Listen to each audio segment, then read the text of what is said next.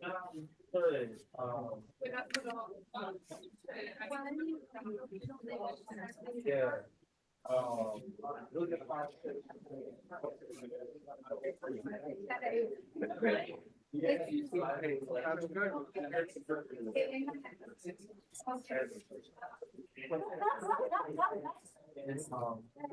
But then like the primary question like how do you organize it?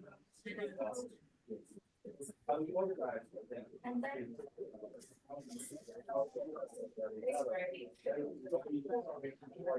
Well, talking about time, out of your house, you have to write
Ambassador Sandeep and Samira.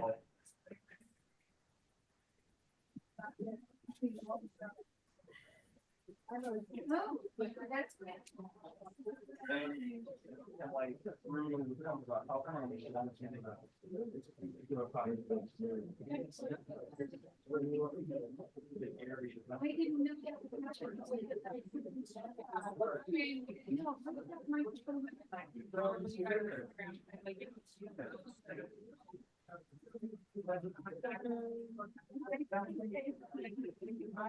No, it's And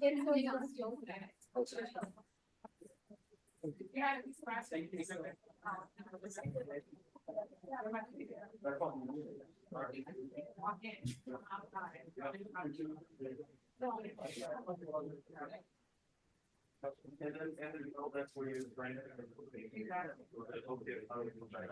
I can get the chairs, you know.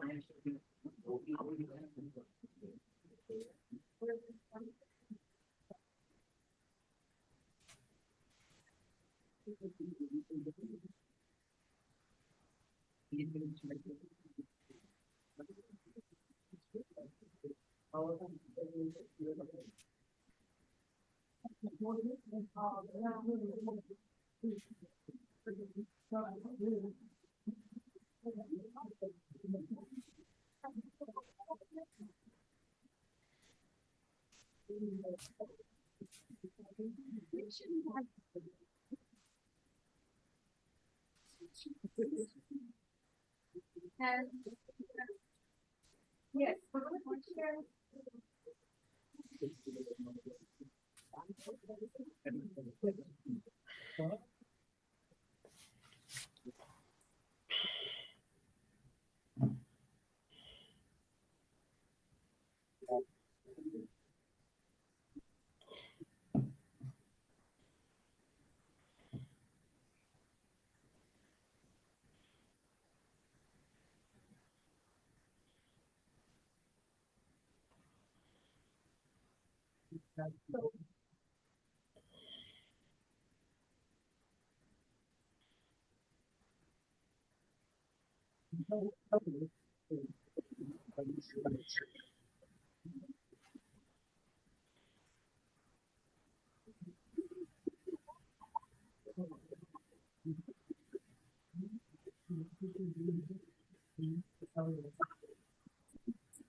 Wow.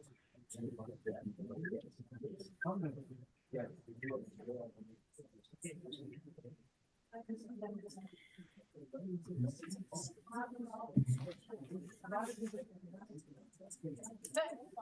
no.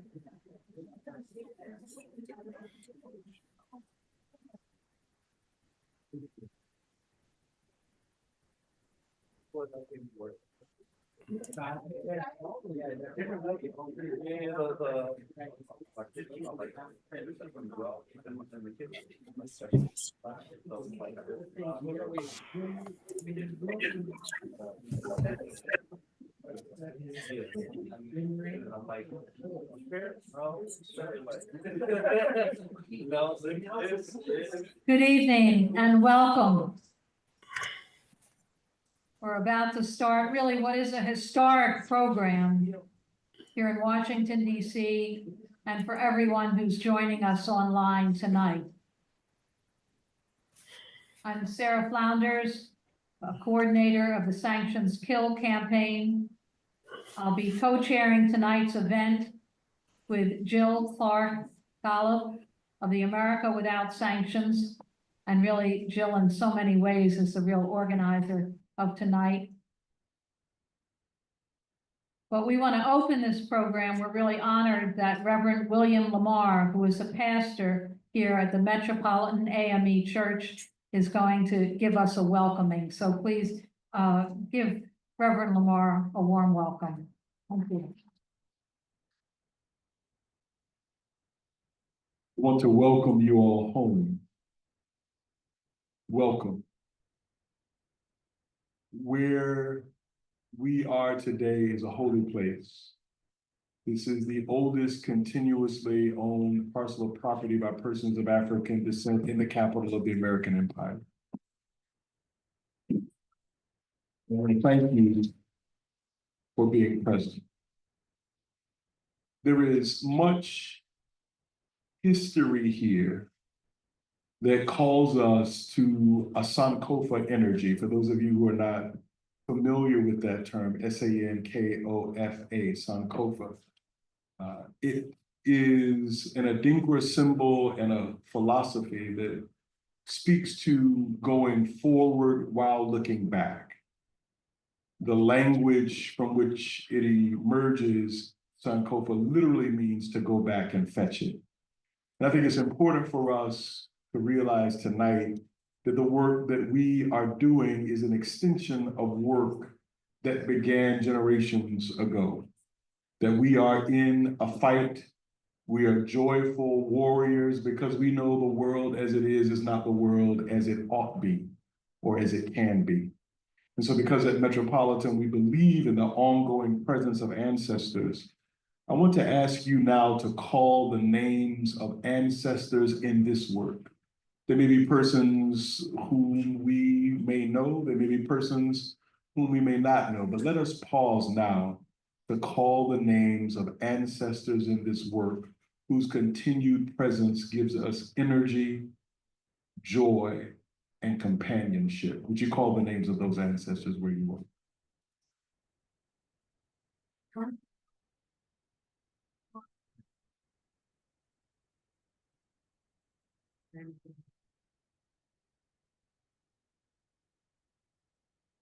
I was speaking with Austin earlier about the fact that many Black organizations surrendered their international critique in order to do politics in the empire. They had an immediate goal, and that was the ending of segregation and other things. And the compromise they made was to get out of the work of internationalism. But you cannot get out of that work without harming yourself. I want to remind you that Frederick Douglass, who worshiped here, while here, not only fought for the liberation of his own people, but participated in fighting the Chinese Exclusion Act. I want to remind you that America's greatest socialist, A. Philip Randolph, was funeralized in this church and was a part of our own tradition. And our own tradition has left its radicality, but we are returning to it in many places and outposts. And as we prepare for tonight, I just want to leave us with a few words hopefully to inspire us and to remind us of our best selves. First, from someone who was no friend of liberty at all, and who actually was one who fought alongside the apartheid regime to keep its white supremacist violence as the political order of the day, Samuel Huntington, who worked in the Carter administration. Let's be clear that American imperialism exists on both sides of the aisle. He said the West was won not by the superiority of its ideas or values or religion, but by its superiority in applying organized violence. And sanctions are organized violence. That is the world in which we find ourselves, and that's what we fight. Imawar, who wrote a book called How to Hide an Empire, says something that we need to hear tonight. The British weren't confused as to whether there was a British Empire. They had a holiday, Empire Day, to celebrate it. France did not forget that Algeria was French. It is only the United States that has suffered from chronic confusion about its being an empire. And finally, from the great Edward Said, one of the ancestors whose name I call tonight, he wrote, "Every empire, however, tells itself and the world that it is unlike all other empires, that its mission is not to plunder and control, but to educate and liberate." The Cubans know better. Those in the Philippines know better. We know better. Thank you for being here. Let's work together to build a world that can exist if we continue as joyful resistors and fighters and creators of the new world. Thank you.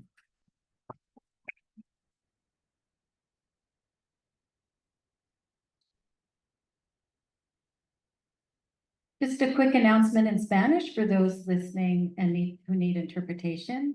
Para los que necesitan escuchar la interpretación al español, pueden ir a la parte inferior de la pantalla de Zoom para ver las opciones de más, o si ven un globo terráqueo, allí pueden escoger interpretación y después el idioma en que desean escuchar, o sea, el español. Gracias. And now I think we're ready to hear from the Black Workers and Wellness Center chorus. It has a number for us.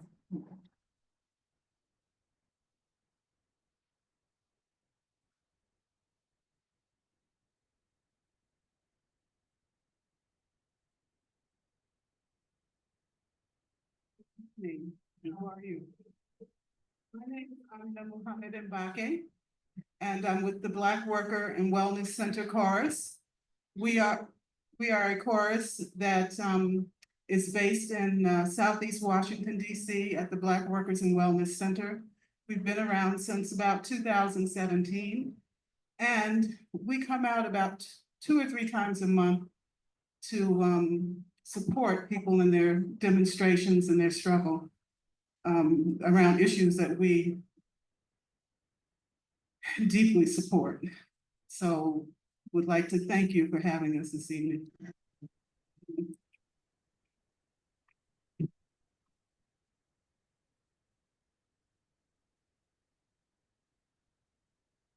You have the Yeah,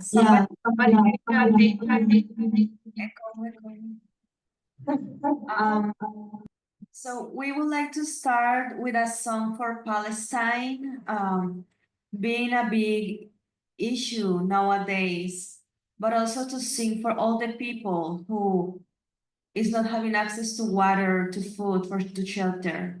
And we would love you to sing with us.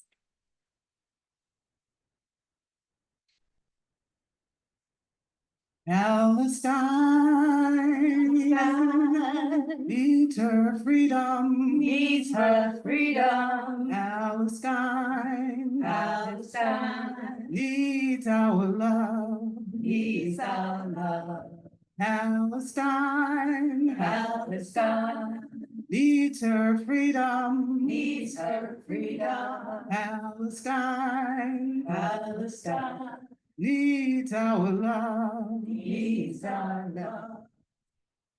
If you think of the Middle East, you can't help but say, Palestine. People there have lost their homes, some have lost their land. Palestine Palestine needs her freedom. needs her freedom. Palestine Palestine needs our love. needs our love. Palestine needs her freedom. Palestine needs our love. Seems to me no answer that give us the reason why people cannot live, so no one has to die. Let's take a stand for freedom. Let's take a stand for truth. Let's take a stand for justice. That's what we've got to do. 'Cause Palestine needs her freedom. Palestine needs our love. Needs our love. Palestine needs her freedom. Needs her freedom. Palestine needs our love. Needs our love. People there are rich. People there are poor. Some have education. What are they fighting for? Fighting for their freedom, fighting for their land, fighting for their children. Let's help them take a stand. Palestine needs her freedom. Palestine needs our love. Palestine needs our freedom. Palestine needs our love. People of all countries, of every race and creed, we need a new beginning. Let's help them plant the seed. Plant the seeds of love. Let that love seed grow. Plant the seed for everyone, so all the world will know. Palestine needs her freedom. Palestine needs our love. Palestine needs her freedom. Palestine needs our love.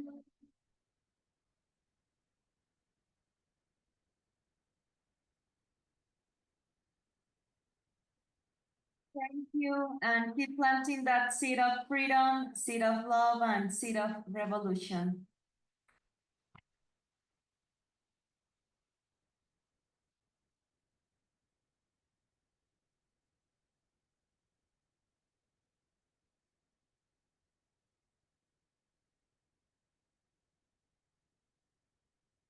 Thank you again, and that was a Black Workers and Wellness Center chorus.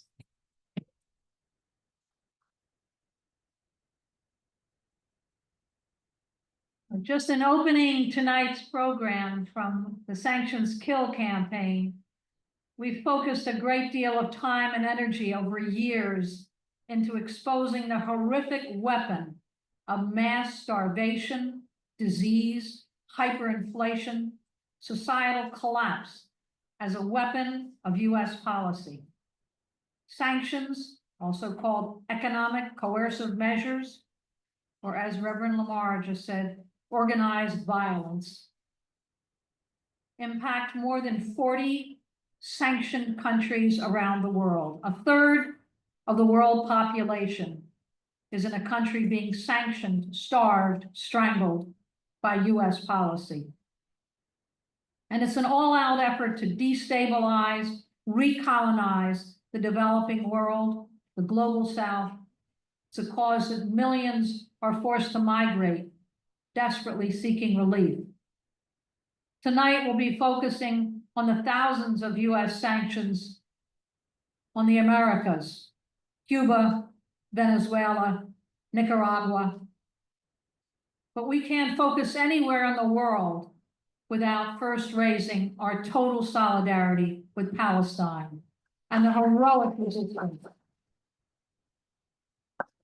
14 months and stretching 75 years.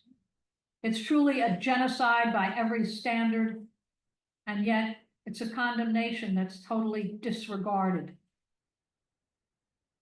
War on Gaza, the West Bank, totally funded and equipped by the US, and it continues because US imperialism is in full support of these Zionist crimes, Democrats and Republicans, and they have been for decades, despite a global solidarity of historic proportions. Long before October 7th, in the Sanctions Kill campaign, we focused on the US-Israeli sanctions on Gaza as a form of all-out war. Since 2006, when the people of Gaza dared to elect Hamas as their government. Now, US wars and sanctions today are a stranglehold on Palestine, also on Lebanon, Syria, Iraq, Iran, Yemen. Actually, the largest number of US sanctions are on the countries of Africa. And this is true from Libya to Zimbabwe, from Sudan, South Sudan, and Mali, and so many other countries. This is US policy of strangulation. But this week we see in the most gruesome detail the impact of 21 years of US sanctions on Syria. Once a prosperous, modern country with zero foreign debt, with free healthcare, free education, including university, subsidized food, modern infrastructure, because they had oil resources, they were a breadbasket, and always a strong defender of Palestine. And this was the crime for which US imperialism and Israel targeted them.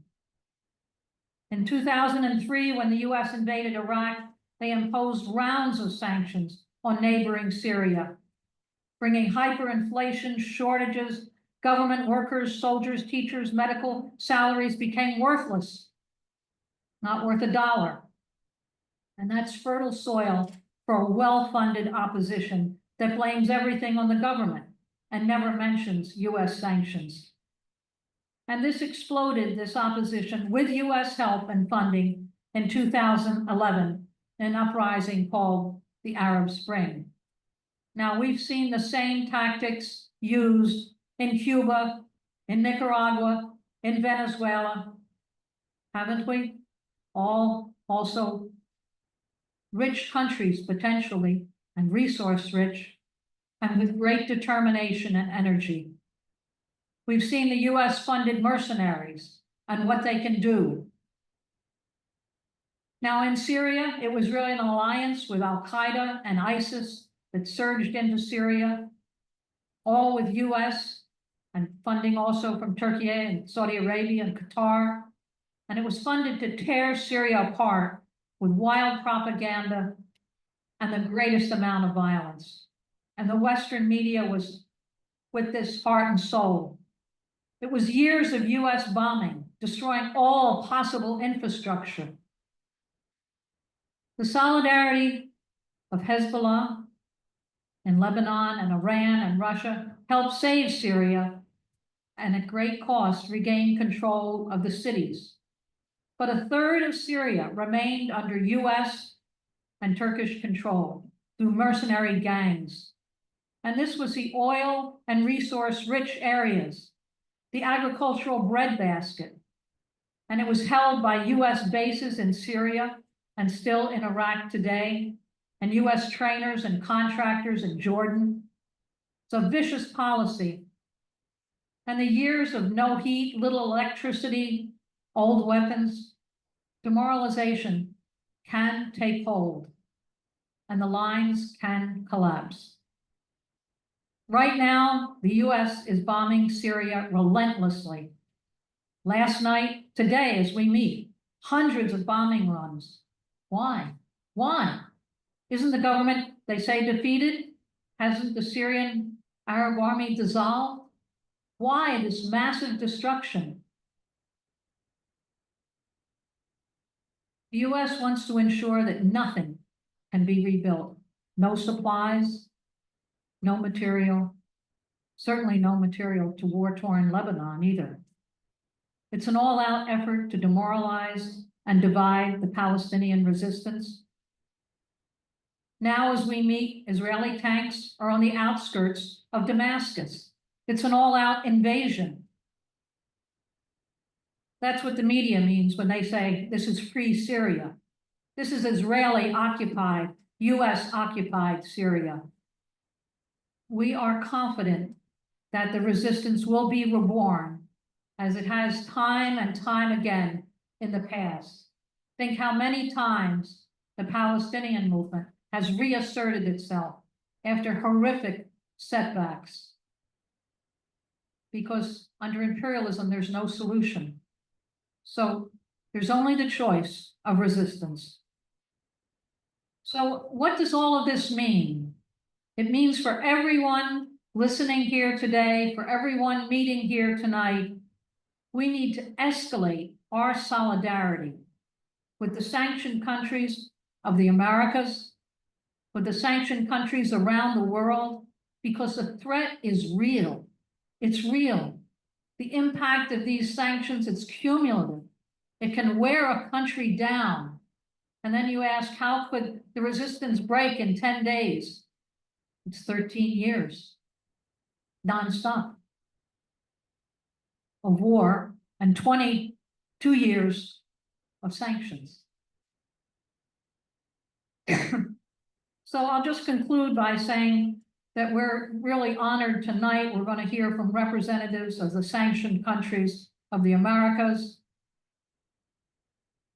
Tonight, Cuban representative, Cuban mission is under harassment. They'll speak by Zoom. Venezuela, the US closed their embassy, their right to be represented right here. They'll speak by Zoom.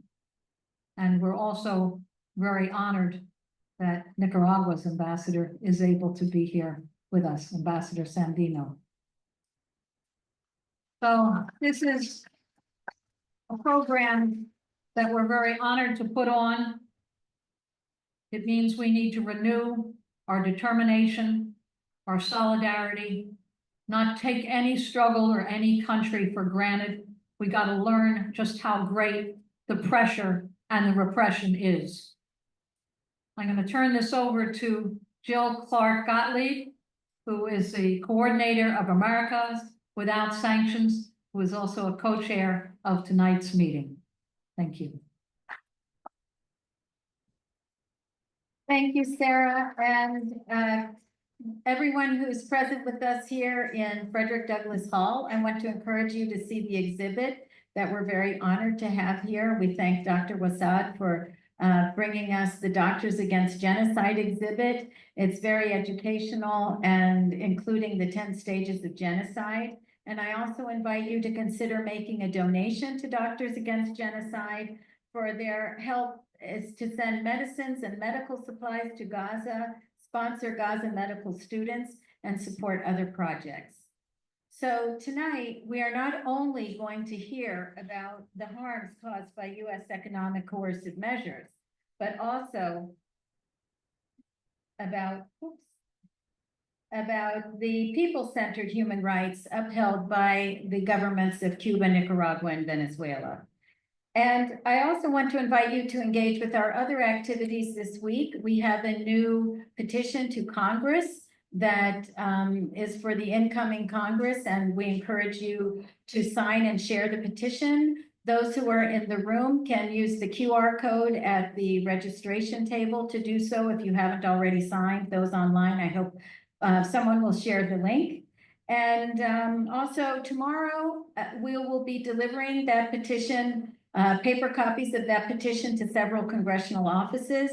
And if you are able to join us starting at 1 p.m. in the Rayburn House office building, please look for Cindy Farquhar. If Cindy could raise her hand, and we'll be sure to get your contact information so we can be in touch for organizing on the Hill tomorrow. And I'd like to invite Brianna Ramos to raise her hand. She's our lead on our protest at the White House to take Cuba off the state sponsors of terrorism list. And then, of course, please engage with our social media presence. We have a group of very dedicated scholars and social media activists. We're putting together some good information about both sanctions on Cuba, Nicaragua, and Venezuela, and also the positive developments in Cuba, Nicaragua, and Venezuela. So with this, I'd like to turn the floor now over to our first speaker, who is Austin Cole. Austin Cole is part of the leadership of the Black Alliance for Peace, and he is the coordinator of the Regional Planning Committee of the Zone of Peace. You have the floor, Austin.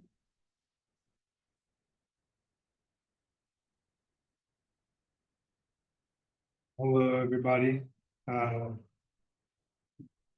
Today is a day that the Lord has made. Let us rejoice and be glad in it. The first time I ever spoke publicly was at an AME church when I was maybe 7 or 8 years old, reading from the Bible. So it's a joy to be here today.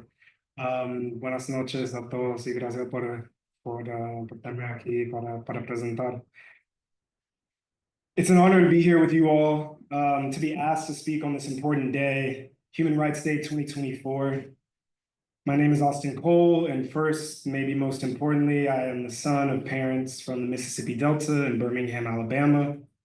I was raised by my mother, my sisters, and my grandma Pat, Leola Patterson, who I think I can say was a cherished member of this congregation of Metropolitan AME Church. So I've been in this building as a newborn, as a teenager, and now here today as a young adult as well as an adult. So thank you again, everyone. Thank you, Reverend Lamar, for having me as well. And then second, as Jill mentioned, I am been sort of the de facto co-coordinator for the Zone of Peace campaign, and I'm one of the co-coordinators for the Haiti Americas team of the Black Alliance for Peace.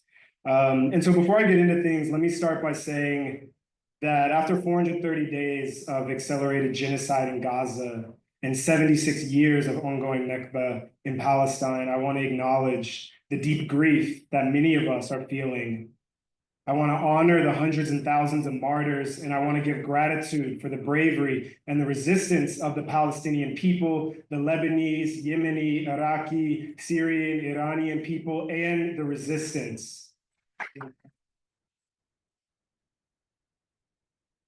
I also want to name that many of our comrades right now in Gua are suffering a genocidal economic campaign in their home. They're being starved, denied power, attacked psychologically, dehumanized, yet they also stand resistant and resilient as they drop on the 66th year of the Cuban Revolution. So what am I here to talk about? First, the Zone of Peace. So we launched the Zone of Peace campaign in April 2023 to build a popular, people-centered call for collective struggle to end systemic oppression of imperialism, capitalism, militarism, patriarchy, and white supremacy in our region. And so as part of this campaign, we have 6 core demands. First, dismantle Southcom, the US Southern Command that's militarizing the entire region. End US NATO militarism in the Americas. disband the US state-sponsored terrorist training facilities like WINSEC, or formerly the School of the Americas, oppose military intervention into Haiti, return Guantanamo to Cuba, and end all forms of colonialism in the Americas. And then last, and why we're here today, end imperialist sanctions and unilateral coercive measures. And so our current program and our current programmatic focuses are really twofold. One, building out what we call the US Out of Our Americas network. And this is a mass-based network of social movements, popular organizations, labor organizations throughout the region, solidarity coalitions that we are trying to bring together so that they can coordinate together collectively and autonomously, as well as conscious individuals, to struggle for peace, right? And then secondly, to build a collective and growing consciousness as well as popular struggle against the expansion of militarization in this region through the US Southern Command, or SOUTHCOM, because it's with that military force that the US is able to enforce these illegal unilateral coercive measures.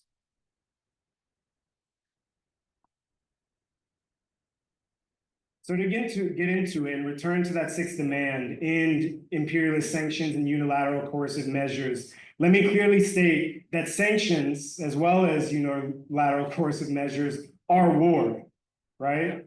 Sanctions are war. Everybody say it with me now. Sanctions are war. All of us in this room likely understand this.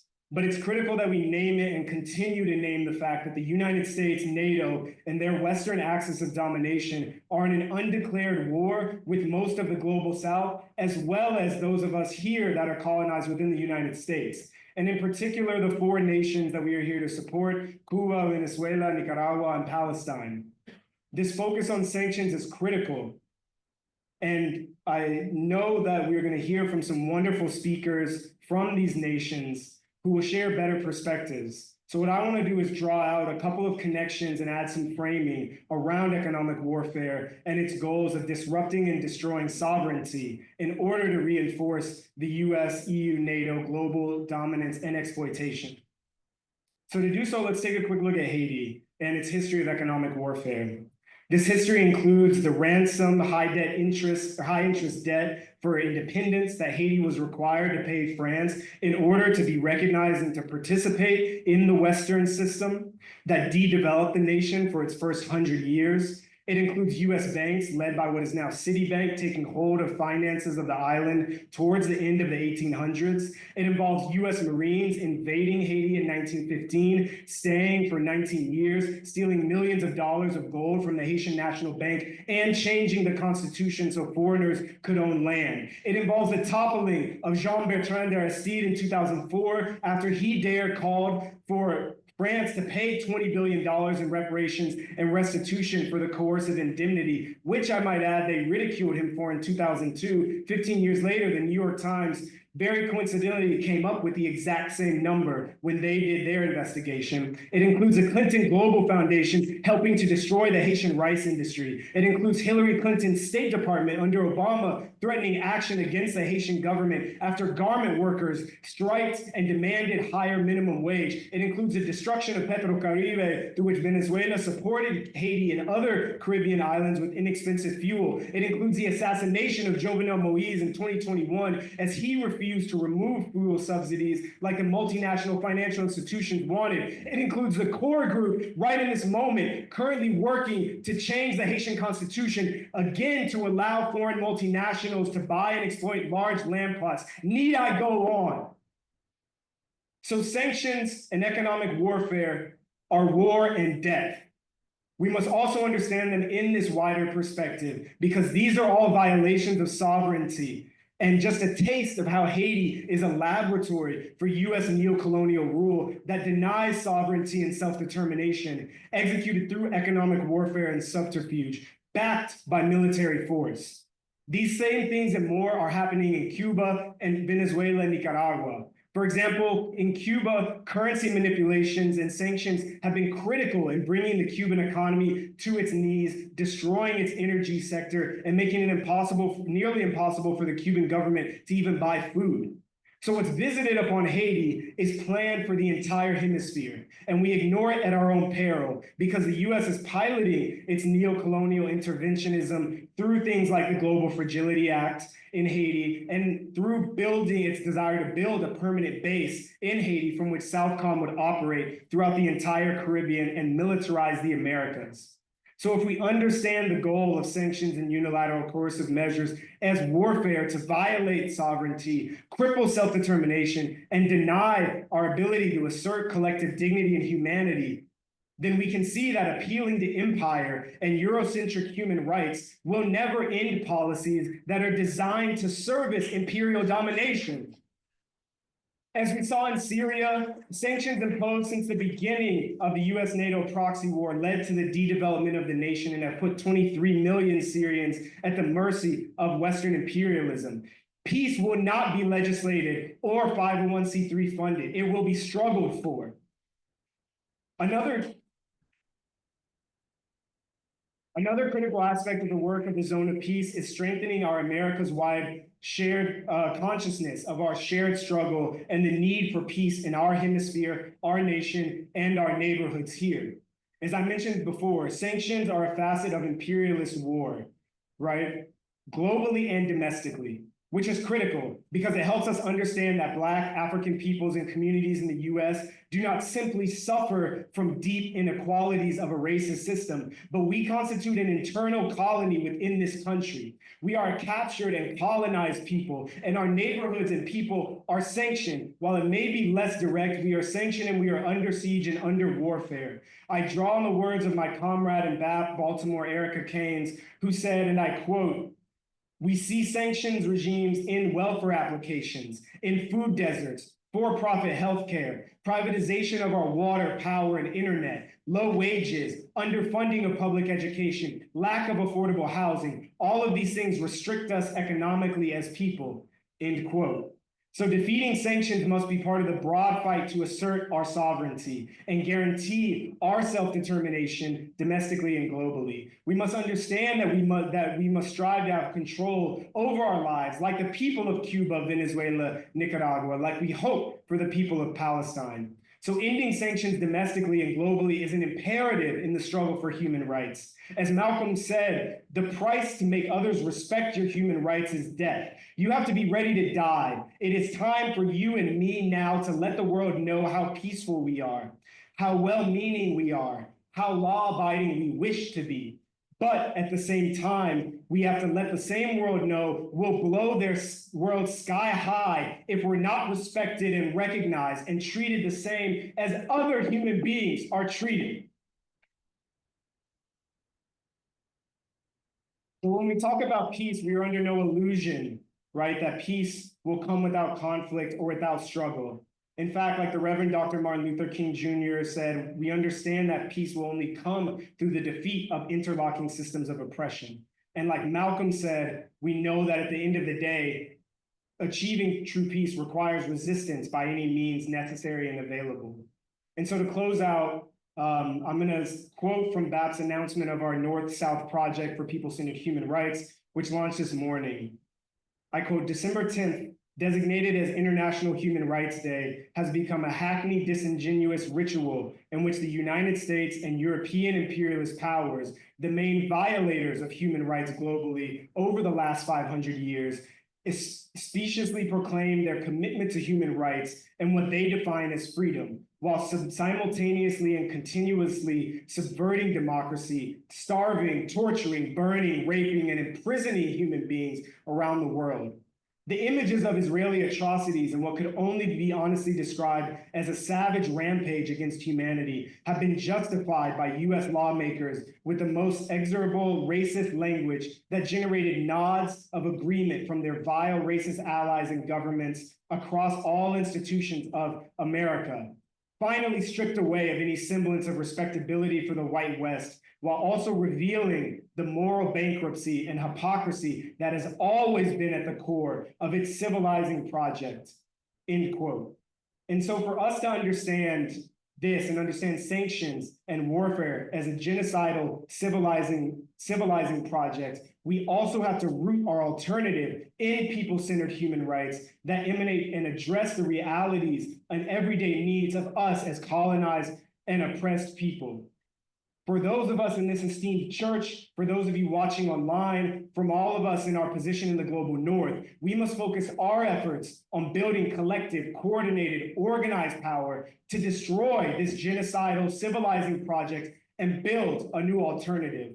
The destruction, de-development, and death that has been wrought on the people of Palestine, Syria, the Congo, Zimbabwe, Eritrea, Haiti, Venezuela, Nicaragua, Cuba, Southeast DC, Northeast DC, Mississippi, Alabama, Cleveland, Ohio, all over the world. That genocidal project that has come for Palestinians and Gazans today is coming for us all as well. We practice solidarity because we understand that their struggle is our struggle, that our liberation is one and the same, that ethnic cleansing in Gaza functions under the same logic as gentrification and economic exploitation that has displaced and dislocated people in Washington, D.C. So to counter that logic, we must unite in an anti-colonial struggle that will break this capitalistic system, and we must build decolonial communal institutions and relationships based in people-centered human rights.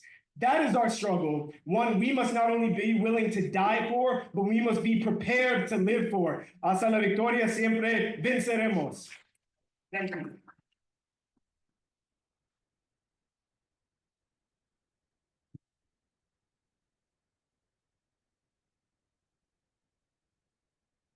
Thank you, Austin. Our next speaker is Ayad Kishawi, a Palestinian activist who grew up in Lebanon, whose family is from Gaza and Jaffa in Palestine. Also a member of the coordinating committee of Al-Auda, Palestinian Right of Return Coalition, and a member of the Alternative Palestinian Revolutionary Path movement. Ayad was on the steering committee of the People's Tribunal on U.S. imperialism, sanctions, and coercive economic measures. You have the floor, Ayad. Thank you very much, Jill. And thank you to all the organizers of this wonderful event. I was asked to present on the findings of the People's Tribunal on U.S. imperialism, blockades, economic coercive measures, and sanctions. But first, I want to say I'm really honored to be in the presence of Cuba, Nicaragua, and Venezuela. We stand in principled solidarity with Cuba, Nicaragua, Venezuela, the African peoples in the Americas, and the first peoples of the Americas. As we see this U.S. empire declines, the global South coalesces, as we are doing right here in this hall today. And we are saddened and often demoralized by events like what happened in Syria. And yes, the resistance will be reborn and reincarnated over and over again. But the resistance in Palestine, in Gaza, the West Bank, and even in Palestine 48, the resistance in Lebanon, the resistance in Yemen, the resistance in Iraq, the resistance in Iran, and soon the resistance in Syria are all alive and well. Before I even begin, I just want to say that, yes, we have been experiencing genocide for close to a century in Palestine, but sanctions are the new form of genocide. Pastor Lamar, who spoke about Sankofa and Randall in the US empire and the struggle, also make me honored to be speaking to an audience at the Metropolitan AME. It is a center that fought slavery, gave shelter and aid to runaway slaves, and truly stands on the shoulders of giants. Those who are standing today continue to struggle in contemporary forms by providing health education, fighting for civil rights, and most importantly, providing a spiritual and political home to the African peoples in the US who are targets of state violence, imperialism, and oppression. The International People's Tribunal on US imperialism, sanctions, blockades, and economic coercive measures approaches economic coercive measures as inherently violent, designed to maintain economic inequality, continue the theft of wealth from the global south, and preserve racial hierarchy in the international system. Since the end of the Cold War, the world has witnessed an unprecedented proliferation of a sanctions regime, particularly by the UN Security Council, the European Union, and the United States.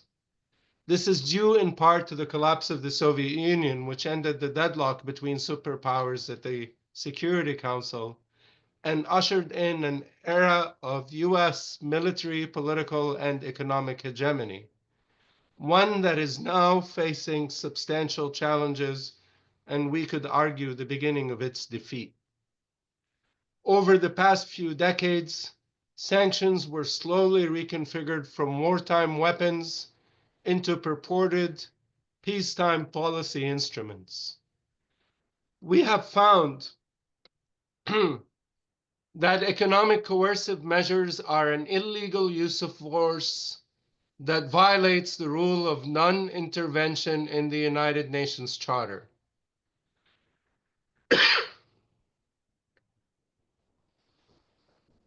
We have found that economic coercive measures constitute a war crime and a crime against humanity. We have found that economic coercive measures are designed to destroy the economies of formerly colonized global South nations and make them subservient to the US and its partners. We have found that perpetrators of economic coercive measures are guilty of fraud, piracy, conversion, and colonial theft. We found that the perpetrators of economic coercive measures are guilty of the crime of apartheid under the International Convention on the Suppression and Punishment of the Crime of Apartheid. And here we invoke Gaza and Palestine specifically.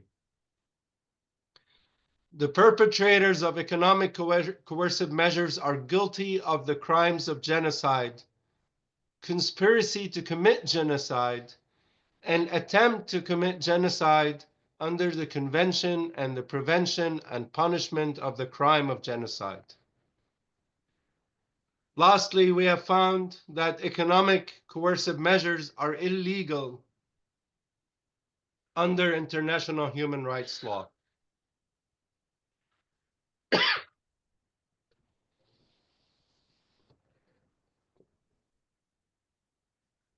We see this as part of a war doctrine that Rumsfeld has pioneered.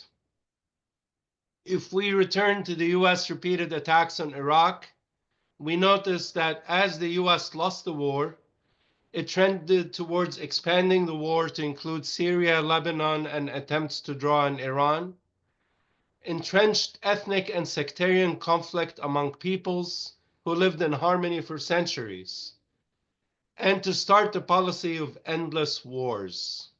The objective was not to achieve political transformation through a decisive military victory, but rather wage a hybrid war of attrition through external attacks, internal destabilization through mercenaries and proxies, and lastly, impose suffocating sanctions to starve the people, to alienate them from the forces conflicting with US empire. This is precisely what we are witnessing in Syria today, after the Zionist entity was humiliated in both Palestine and Lebanon. The expansion of the attacks targeted Yemen, Iraq, and Iran. All these countries, including Iran, are brutally sanctioned with economic coercive measures. Yet the axis of resistance responded with unprecedented coordination and steadfast unity. The US went back to awaken its proxies and Al-Qaeda offshoots, such as the Sham Liberation Council, the Free Syrian Army, ISIS, and even gave one to its sworn enemies a facelift to interview on CNN.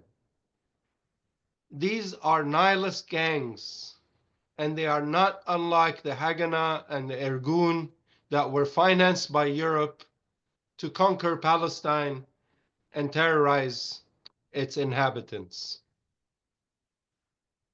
As I move to Palestine, I will not speak about the ongoing genocide of Gaza now, but rather focus on the work we did at the tribunal. I lost close to 100 relatives in the genocide, but the real numbers are yet to be determined. Gaza, a sanctioned-off enclave of Palestinian refugees, is under blockade, destroyed, and 2 out of the 2.3 million people have been forced out of their homes, only to be bombed again and again in their tents in otherwise protected areas, such as the courtyards of destroyed hospitals and schools.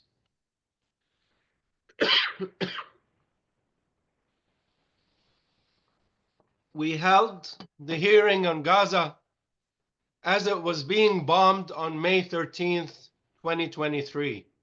This is well before October 7th. The witnesses had to pause several times as their buildings were being struck, targeted by airstrikes. Our 2 most eloquent witnesses, Yasser al-Dirawi, a human rights lawyer, and Wafa al-Udaini, a journalist, were later martyred with their families in targeted assassinations during the subsequent genocide. Gaza has been subject to a land, air, and sea siege since 2006. Every Palestinian is a target. There has been systematic subjugation against all Palestinians, and half of the population is children. In 2007, when Hamas became the governing authority of Gaza, Israeli authorities implemented a policy of total closure, restricting all passage of goods and people through Gaza's land crossings, other than tightly circumscribed exceptional cases.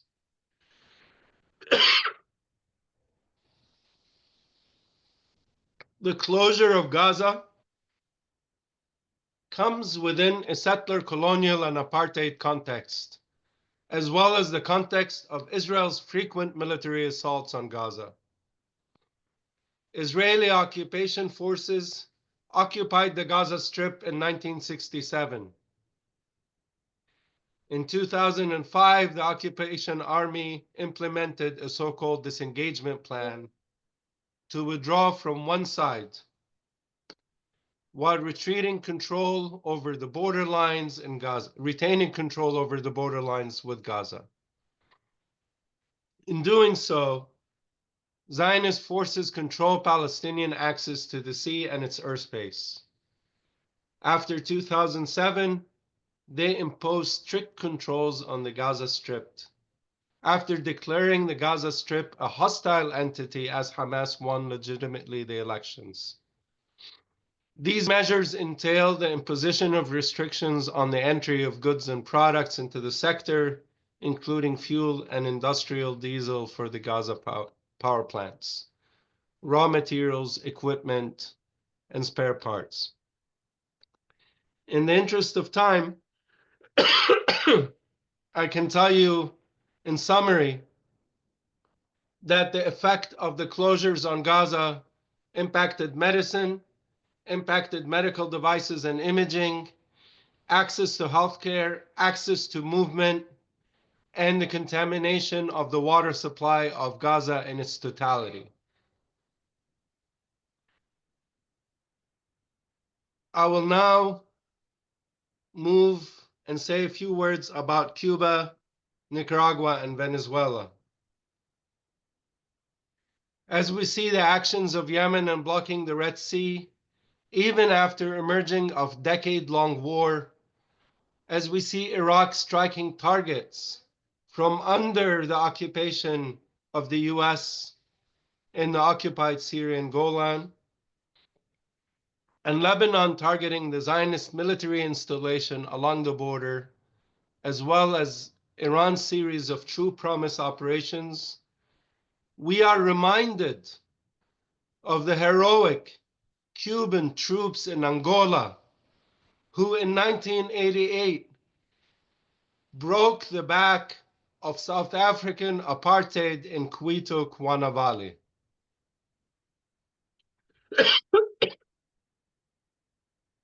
This little island bordering Florida was subject to so many deadly sanctions and economic coercive measures, in addition to many invasions and coup attempts.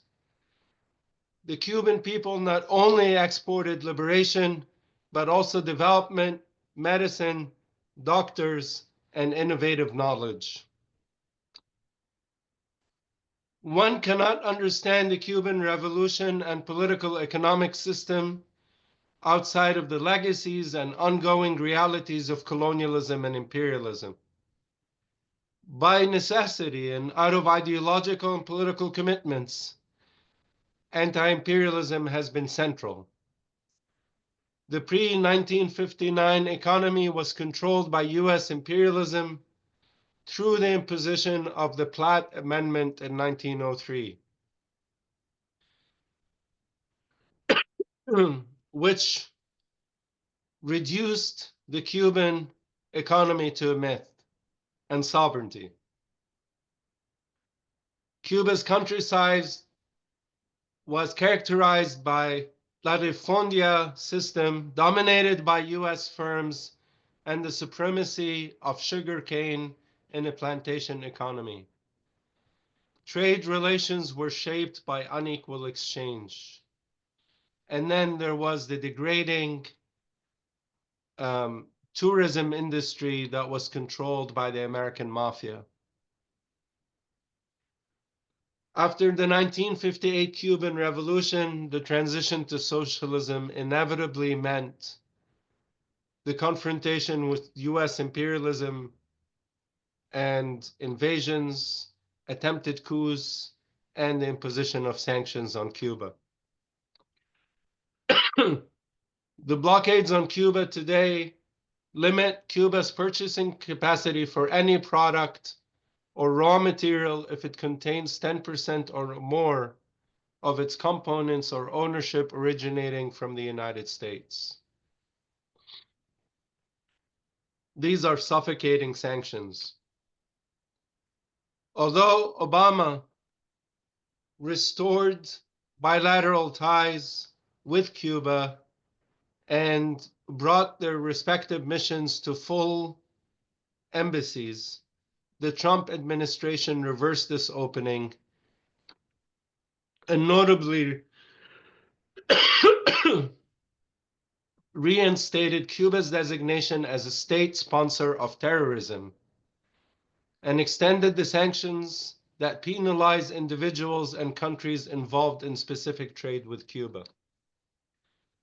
More than 240 measures, and Biden didn't change that policy. Biden continued with that policy. More than 240 measures activated as part of the embargo by the Trump administration were kept in place during the COVID pandemic, exacerbating the economic health crises.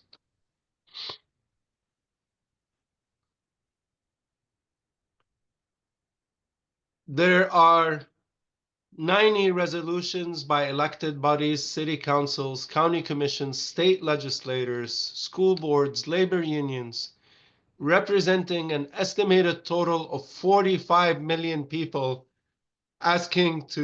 demanding to lift the sanctions on Cuba. The National Network on Cuba stated that Cuba is actually a state sponsor of peace rather than terrorism. Brothers and sisters, I ran out of time. There is so much material in the tribunal that really involves some details from Nicaragua. I just want to say that Nicaragua recently filed a case in the ICJ against the German sponsorship of the Zionist genocide against our people, and that needs to be acknowledged. And the Zionists are going after Nicaragua, demanding it be listed as its state sponsor of terror. And as for Venezuela, the US makes a mockery of the rule-based order. Over and over again, the Venezuelan people go to the polls, they elect their president, and the US president appoints a president for Venezuela, such as Juan Guaido in one instance, or Edmundo Gonzalez Urrutia in another, all within a farcical claim that the people of Venezuela don't have the right to elect their leadership, while they steal the most important resource of the Venezuelan people, and that is the Citgo enterprise, a total market cap of $13 billion. In conclusion, the witnesses have provided ample evidence attesting to the historic and ongoing responsibility of the United States for repeated, concerted attempts to undermine the sovereignty of the peoples discussed and states through military intervention, economic disruption, political subversion, and social dislocation. These efforts have profoundly impacted the physical and psychological health and well-being of the populations, compromised the integrity of the country's political systems, and turned the institutions of the international community against the peoples. The United States bears tremendous responsibility for its criminal actions perpetrated against Cuba, Nicaragua, Venezuela, Palestine, Lebanon, and Syria. No one has yet been adequately held accountable. Our efforts must run up this tally so that when the global South prevails, and we will prevail, our respective invoices for reparations are clearly documented. Thank you very much.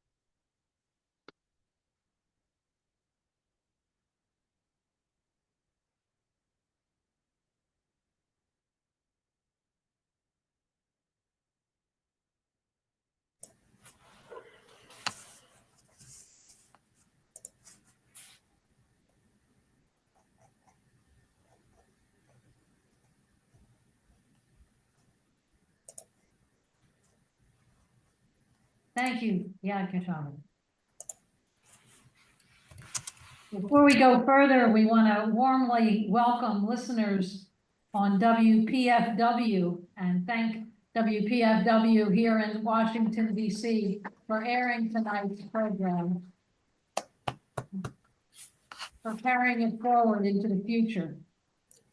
There's a few other ways in which tonight's program, along with all of us here and all of you who are tuning in on Zoom, Wilton Voigt is making a podcast that really air extensively on a number of college radio stations and others on Other Voices, Other Choices. Tonight's program is being streamed to the Sanctions Kill Facebook. It will be on UNAC Peace YouTube channel after tonight's meeting. That's United National Anti-War Coalition. And we want to give special thanks to the folks who are really knocking themselves out to do the technical work for tonight. Joe Lombardo of UNAC, who helped to set up the Zoom, and Ted Kelly, Natalia, from AFGJ, Ted Kelly, who's doing this, I think, from San Diego. Really, this is a national and an international effort to get out voices in cooperation on this program. In introducing the next speaker, we did want to remind everyone here who might be available tomorrow evening to join us at 6 p.m. at 16th Street and H for a rally to demand that President Biden take Cuba off the state sponsor of terrorism list. It's called the SSOT. We all know who the state sponsors of terrorism are, that really wreak terror on the entire world. And how dare they use it as a charge and a crime in starving down other countries. So our speaker by Zoom, we're very honored, is Alejandro Garcia del Toro, who is the Deputy Chief of Mission of the Embassy of Cuba to the U.S.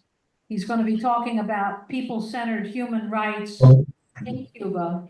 And especially, I want to take note that he had planned to be here tonight and is really quite close by, but U.S. always manages to continually harass and pressure with the thugs that they organize, the missions that are legitimately here, and particularly the Cuba mission. So we continue to defend Cuba in every way. There's a petition in the back. It's part of what will be presented tomorrow. Please do make a point of signing online and signing here tonight.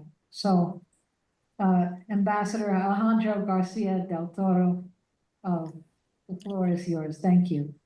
Good evening, everyone. Good evening to all friends that are in the church, that are online today. It's a huge pleasure for the Embassy of Cuba and for me to talk a little bit for you on this event, talking about the human rights and talking about the impact of sanctions in the life, in the normal life of the Cuban people and in the functioning of the Cuban government as a whole. Many friends have mentioned before about what Cuba has done in Africa, what Cuba has done in solidarity actions around the world for 6 decades, despite of the impact on our economy of the sanctions by the U.S. and the impact of the not only the bilateral trade or commerce or economic links between Cuba and the U.S., but the impact of the economic and trade relation between Cuba and the rest of the world. Because for 6 decades and mainly in the last 30 years, the extraterritorial impacts of the sanctions by the U.S. Has been huge, has been very dramatic, and even with a lot of transactions, a lot of financial movement between Cuba and the rest of the world on an economic links that have no any point of contact with the U.S. soil, those relations has been very difficult to run by the Cuban government in order to sustain our normal social and economic life because of the U.S. sanctions, because of the extraterritorial implications of the U.S. blockade.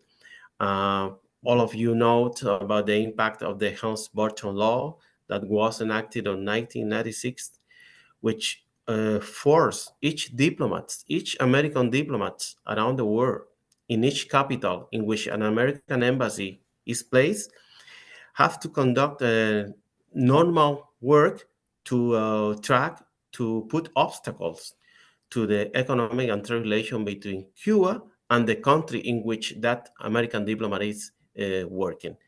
And so that's part of the US law. And that has a lot of connections with the issue of human rights, because all the economic functioning of our country, all the dynamic on trade, all the normal development of our economy is connected or is aimed to sustain the free healthcare, is aimed to guarantee the enough financial resources to sustain the free access to education from pre-K to a university with no cost, and in the same of the healthcare system, which in all the three levels of the system, from the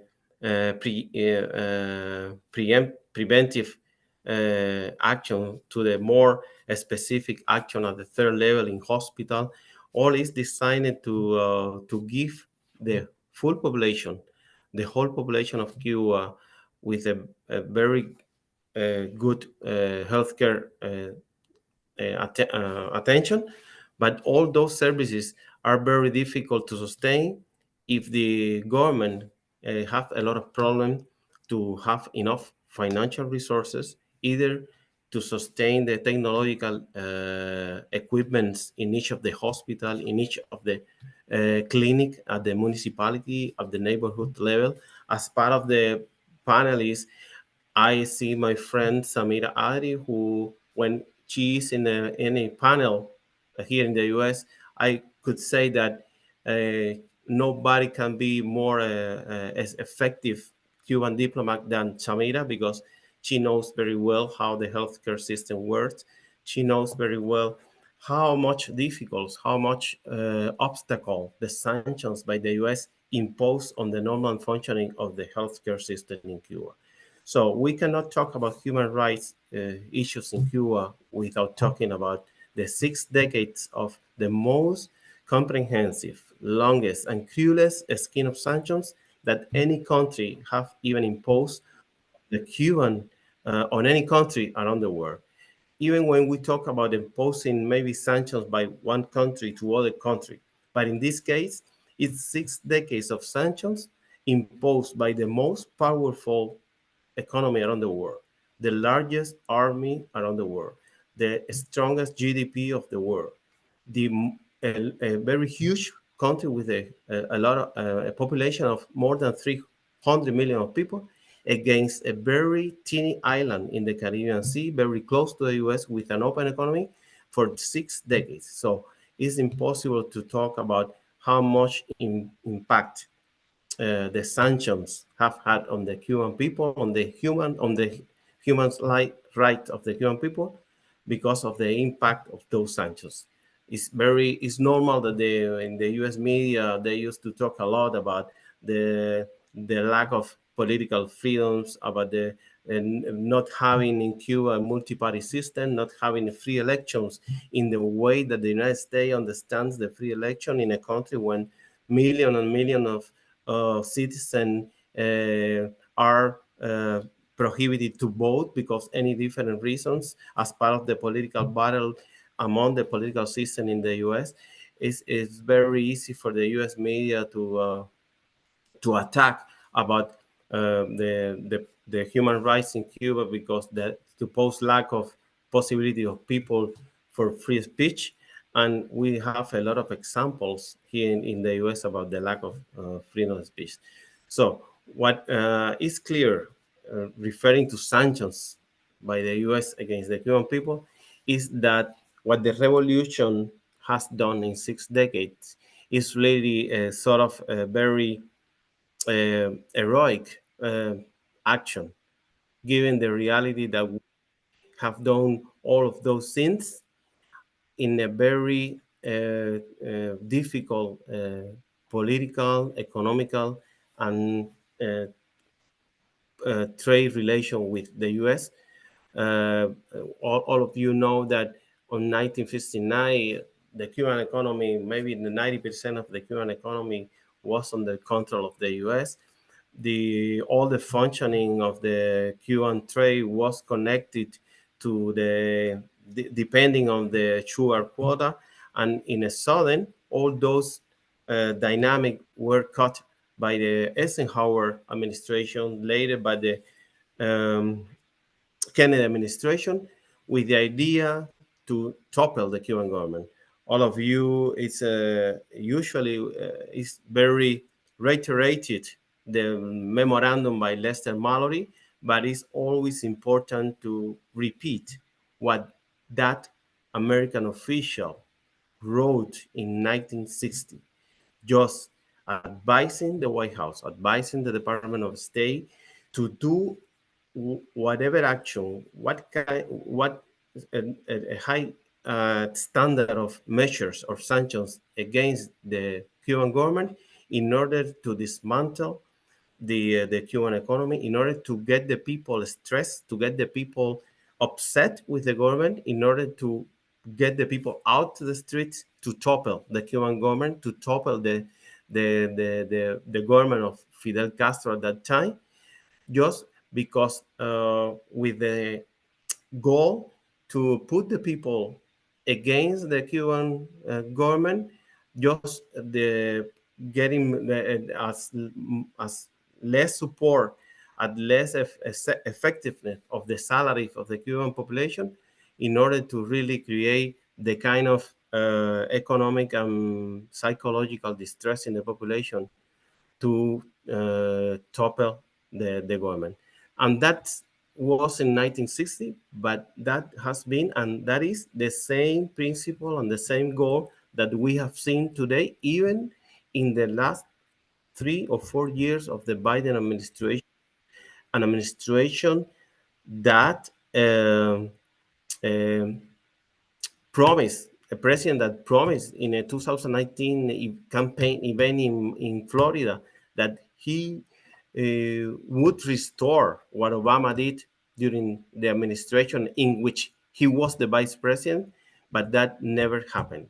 So even the Biden administration had the thinking and had the idea that would be possible to topple the Cuban government just with the tools of putting pressure, or of putting stress, of putting difficulties on the normal life of the Cuban population. And that is one of the things that maybe have been more impacting the real human rights of the Cuban people. I just want to thank because of, by the organization, by the people who organized this panel, for the possibility to invite the Embassy of Cuba to this panel. It's an honor for me to be joined by the Nicaraguan ambassador, the Vice Minister of Venezuelan Bolivarian Republic to this event. And as I mentioned before, be joining again with my friend Samira Adri for the possibility of talking to all of you. Thank you so much.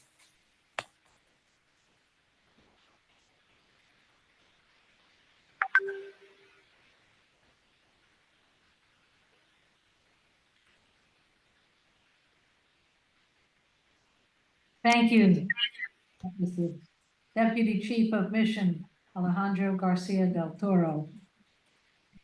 I'd next like to introduce our special friend, Ambassador Latora Sandino, representative of Nicaragua to the U.S., talking about people-centered human rights in Nicaragua. And I will add that Ambassador Sandino is very determined that the Nicaragua embassy here in DC will become a people's center for resistance and the defense of human rights.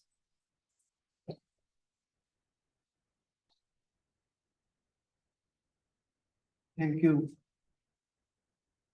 In the first place, I want to extend greeting from President Daniel Ortega and Vice President Rosario Murillo to all the participants on this forum, as well as to each one of your families. We hope that next year we will be a year of victories for all of us. It's something that it is quite important at this time. I want to thank the organizer of this forum for giving us the opportunity to share with you the efforts of our good government in Nicaragua that is making to overcome poverty and building an ever more just and egalitarian society, which will allow us to achieve the economic and human development which all the Nicaraguan people deserve. I believe that this forum helps to break the information blockade that corporate media has imposed not only on Nicaragua, but on all the countries and peoples of the world that have chosen the path of dignity, independence, and sovereignty. Fundamental values that are inherent in all human beings. Dear brothers and sisters, today we commemorate International Human Rights Day, as was established by United Nations. And we recall that human rights are a set of fundamental rights and freedoms that all people are entitled to simply for being human beings that are universal. That means that we are entitled to them regardless of nationality, race, sex, religion, language, ethnic origins, or any other conditions. In the Sandinista Nicaragua, when we talk about human rights, we talk about restoration of rights. Let me repeat that, restoration of rights. We talk about a set of policies and regulations that seeks to reinstate rights that has been violated for a majority of the populations. In other words, the poor. When we talk about restatement of rights, we are talking about a comprehensive process of reparations that returns to the people the opportunity to live as individuals, fully enjoying their rights. In other words, we are returning to the Nicaraguan people rights that have been taken away from them by right-wing governments that, with foreign assistance and financing, put on hold all the democratic and social model that we are achieving through the Sandinista People Revolution. Dear comrades, compañeras, and compañeros, Nicaragua has made progress in restoring rights in various areas, such as education, health, gender equality, and housing. In this context, 60% of the national budget is spent on economic program and social policies programs to fight poverty. Social spending on health, education, and citizen safety represent about 54.6% of the budget that ensure, for example, healthcare and education is free of charge. It means improvement to school buildings and hospital infrastructure, as well as technology for health and education, sport, recreation, and culture. The government of Nicaragua has worked to ensure that education is free of charge, of high quality, and that is inclusive, equitable, and intercultural. The Nicaraguan government guarantees the right to healthcare, which is a fundamental pillar of the public policies. In 2021, the national budget for health increased. Up to now, 27 hospitals have been built, state-of-art hospitals. That is a new word that I learned today. State-of-art. I like it. That's the kind of hospital we have. State-of-art. In addition, 225 health centers and 454 health posts have been developed. Maternity homes have increased from 80 to 25 that have allowed us to reduce very big the infant death in Nicaragua. There are about 90 homes of care for people with special needs, 18 transit centers, natural medicine, clinics, epidemiology, laboratories, any kind of things that you can imagine, because that is important. If you want to develop the country, health has to be guaranteed for everybody.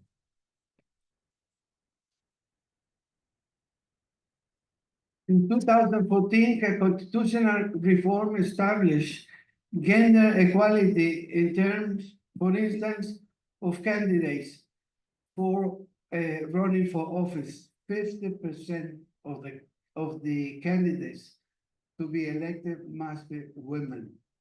And that is one thing that is marvelous. The government managed in the restitution and strengthening of women's rights had allowed international organizations to highlight Nicaragua as a country with extraordinary and consistent progress in reducing gender inequalities, positioning among the first 6 countries with the greatest gender equality in the world. International Prize Gender Equality and Women Empowerment in Latin America has been given also to Nicaragua. In 17 years, 135,583 new and improved homes has been built, with an annual average of 7,965 homes, representing a fourfold increase in relation to the period of the neoliberal government.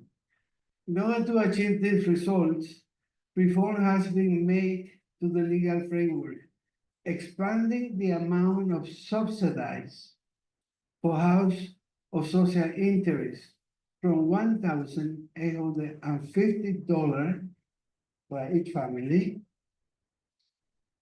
to $1,300 that the government give to the people, to the families, in order to facilitate access to affordable houses for the vulnerable segments of our society.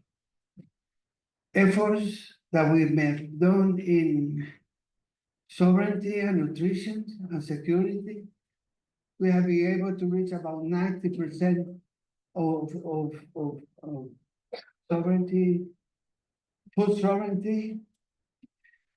We have been increasing the involvement of farmers and producers from, for instance, in 2006, there were about 250,000 people involved in farming, but by 2022, the number had increased to 265,000. This allows an increase of the production of food in 124% if we compare it to 2006. Education is important, the defense of Mother Earth, all of those things are part of the programs in order to restore and to restore human rights for the Nicaraguan populations. I want to put a little emphasis in one thing, and that is the law of autonomy in Nicaragua. The law of autonomy statute, the autonomy for the regions of the Caribbean coast of Nicaragua that was approved back in 1987. This law symbolized the recognition of the ancestral rights of indigenous and Afro-descendant people as a multi-ethnic, multicultural, and multilingual communities in the country. 1/3 of the national territory has been titled to the indigenous and Afro-Caribbean people of the eastern third of the nation. That is certainly quite remarkable. For the Nicaraguan Caribbean coast, the Statute of Autonomy contributes to the promotion of values of social coexistence, fraternity, equality, freedom, and respect among people, Likewise, the right to live and to develop under their own form of social organization, manage local affairs, maintain communal forms of ownership of their land as an exercise of self-determination and conserve both their tradition and customs as well of the linguistic richness that they already have. Dear brothers and sisters, I encourage you to continue your solidarity and support for Nicaragua, Cuba, and Venezuela to break the imperialist media blockade that seeks to hide the truth about the important victories we have obtained in social, economic, cultural, and policy spheres. We invite you to visit Nicaragua and see the reality by yourself. Please come. You are most welcome. And of course, and first of all, in this time, I encourage you to never stop your active solidarity with our brothers and sisters in Palestine and to help stop the genocide of the Zionist rulers. Thank you very much.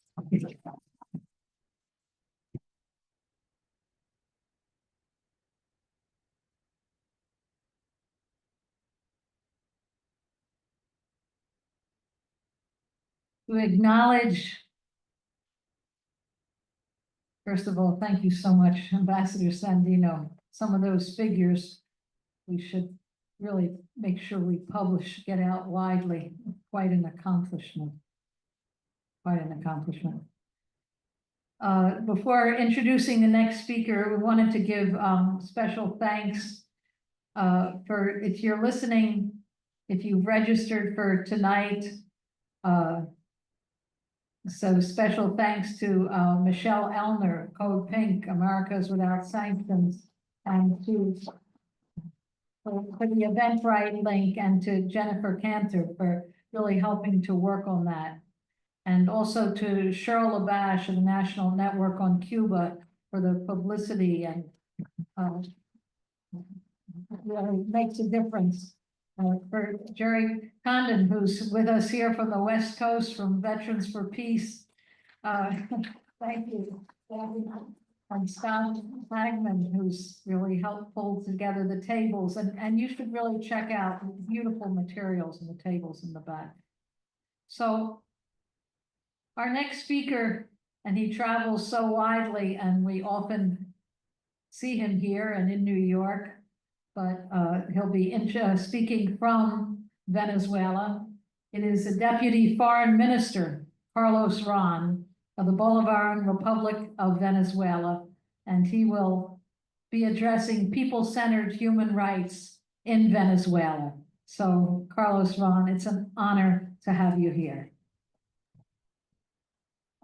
Well, good evening, everybody. Thank you for this opportunity, and I'm very happy to see everyone in this gathering, and of course to be able to share this panel with our comrades of Cuba and Nicaragua, as we are all struggling for a very difficult fight, which is to show the world that this narrative, this constant narrative about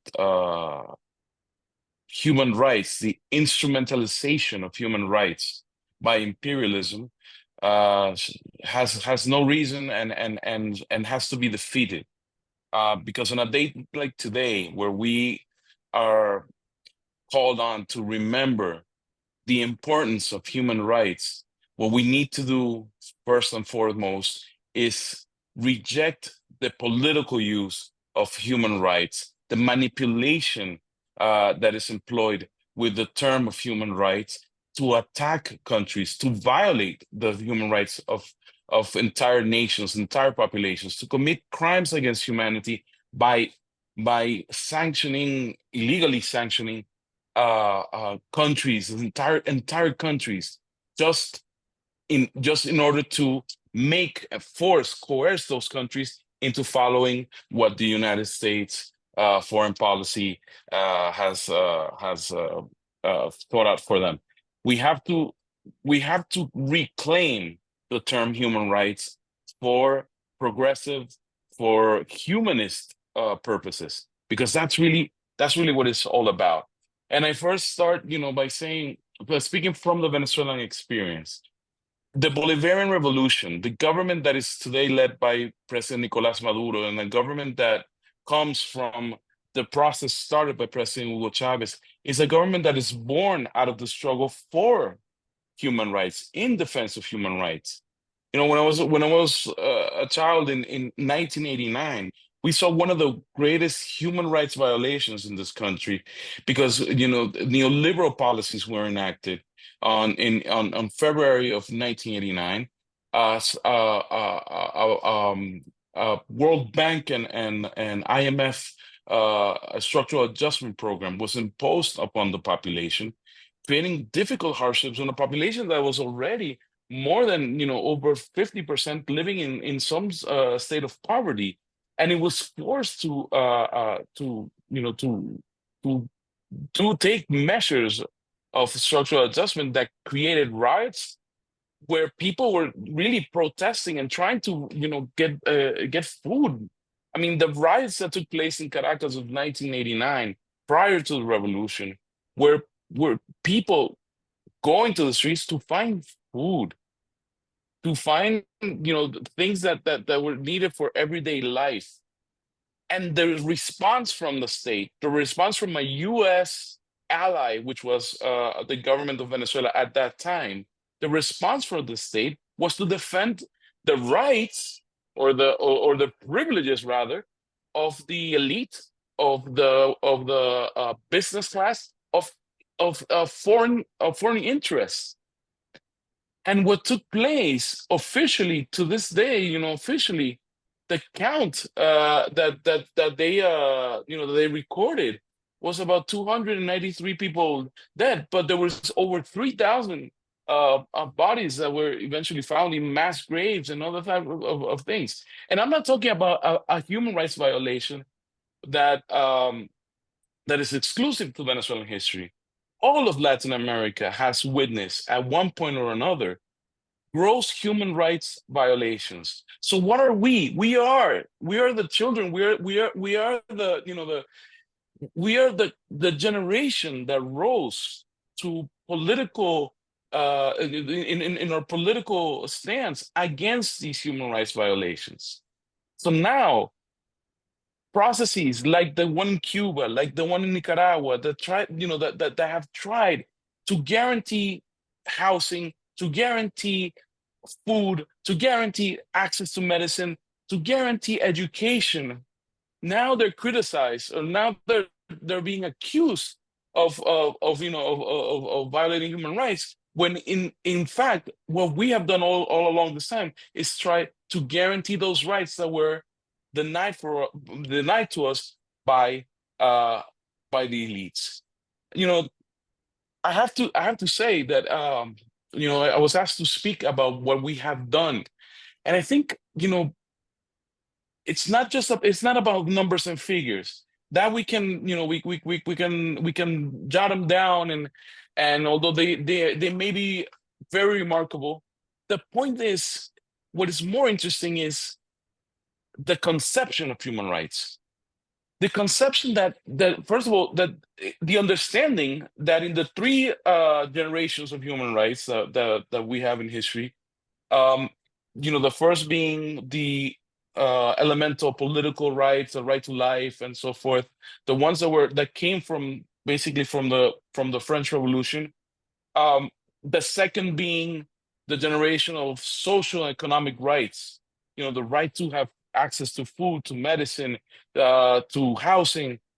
And then the third generation, those collective rights, those rights of collectivity, the rights to live in peace, to the rights to development, the rights where for solidarity to take place. We have to understand that what imperialism promotes and talks about is only the form of that first generation of rights, some sort of political rights, some sort of civil rights, which even in their own countries, in the country like the United States, there's a difficulty to guarantee the simple rights to vote, the simple rights for non-discrimination, and so forth. The countries that have started revolutions in Latin America, like Cuba, like Nicaragua, like Venezuela, have gone beyond those political rights. We have those political rights. We have rights to participate. We have democracies that have developed even a deeper sense that the every conventional liberal model. But we also understood that it is important to guarantee the social rights. During the Bolivarian Revolution, before the onslaught of the illegal sanctions by the US, Venezuela had eradicated hunger. I mean, it was one of the 18 countries that had achieved the UN goals for hunger eradication. Venezuela reduced poverty and extreme poverty. Venezuela created access to potable water, decreased the inequality, increased human development index, increased employment, eradicated illiteracy. All three countries, by the way, have eradicated illiteracy. We can't say that of the United States, or we can't say that of other countries in the so-called developed world. We increase school enrollment, we increase GDP, protein consumption, we decrease infant mortality, we increase access to technology, access to specialized hospitals, which, by the way, were the product in many of the cases here in Venezuela, were the products of direct cooperation between Cuba and Venezuela, showing the world that two countries can relate to each other on the basis of solidarity, on the basis of cooperation, of complementarity, and not on the basis of competition, like the free trade agreement area wanted us to do. This is what we have shown the world, that you can guarantee, in a common effort, you can guarantee rights. Today, Venezuela moves towards a horizon, what we've called the communal horizon, because what we're building, what President Chavez left us as the model for our democracy, is the communal democracy. This year alone, we have had 2 elections where people in the communes, which are territories that where there's a specific direct democratic participation and organization, where assemblies make decisions that affect the community. Well, this year we had 2 elections that where the community has chosen which project to prioritize in their own territory. See, people will talk about the presidential election, and that, of course, is an important election. It's an election where we ratified this project, but they don't talk about the elections where we have ratified, the idea that the communities have a say on what their development should be like. And this in and of itself is a new way of guaranteeing rights, of guaranteeing human rights, because when you take rights down to the communal level, where you as a state give the support, give the resources to people making direct choices on things that of their concern, where they can choose what is the main necessity for them at that point in time, whether it's a hospital, whether it's a school, whether it's repairing a street, then you really are allowing rights to be defended, rights to be guaranteed, because you're not just placing people's concerns into a whole void of necessities and of bureaucracy. You're actually taking decision making down to the people's level, and then you're allowing the people to organize and make happen what they need to happen in order to guarantee their access to whatever necessities they have. That is the philosophy of the communes. That is the philosophy that President Maduro is pushing forward. That we in Venezuela, our popular organizations are organizing to support. Because one thing that I think is important and is also valid for Venezuela's model, and is that we cannot achieve, we wouldn't be able to achieve any of these transformations if we didn't have the combination of a strong leadership with a political will to transform society, and not an organized society at the same time that can take these opportunities, can take these resources, that can take these changes and actually carry out the transformation. Because you know what, the most important thing about Venezuelan's transformation during the Bolivarian Revolution in these last 25 years is that everyone plays a part. Everyone is an active participant in their own transformation of life. It's not something that comes from above. It's not something that is given. It's something that you build together with a government that has the political will to enact it. So this, my friends, this is what we defend. This is why we talk about the necessity of reclaiming human rights for the progressive cause, for the revolutionary causes. This is why we have to defeat the lies of imperialism that only sees human rights when it's convenient and when it's something that is going to support their economic interests. Human rights is bringing the true defense of rights down to the decision making of the people, to direct decision making, and that is what we're trying to build.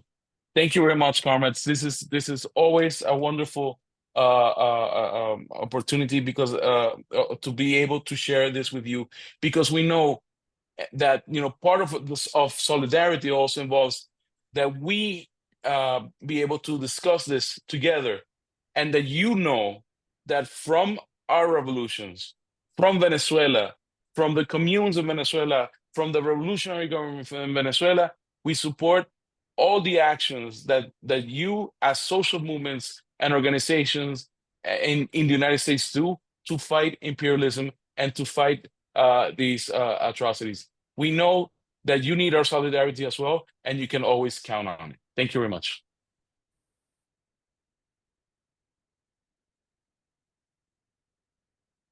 Thank you, Deputy Minister Carlos Ron. And I apologize that our program's going a little late, but I just want to acknowledge a couple of more people in the room. Elan and Petros have great information for you about the Black Alliance for Peace. And I'm just talking about resources right now for you to stay in the struggle and give that solidarity that we're committing to. Cheryl Lavash of the National Network on Cuba can help connect you to Cuba work if you're not already, if you could raise your hand. We have Nan McCurdy here, who can help connect you to the Nicaragua Solidarity Coalition. And we have Leonardo Flores here. Oh, Nan, could you raise your hand so everyone can see where to find you? And Leonardo Flores can help connect people to the Venezuela Solidarity Network. And Joe Lombardo is here and can help connect you to the United National Anti-War Coalition, UNAC.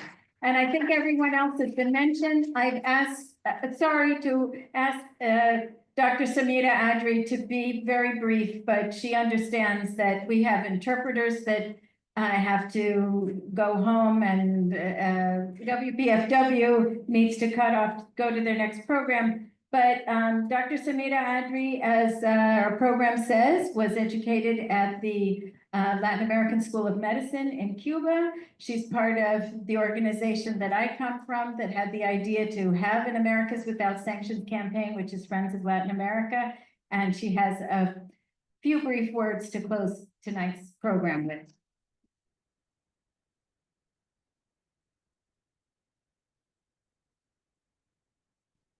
Good evening to everyone gathered here tonight and all who are online.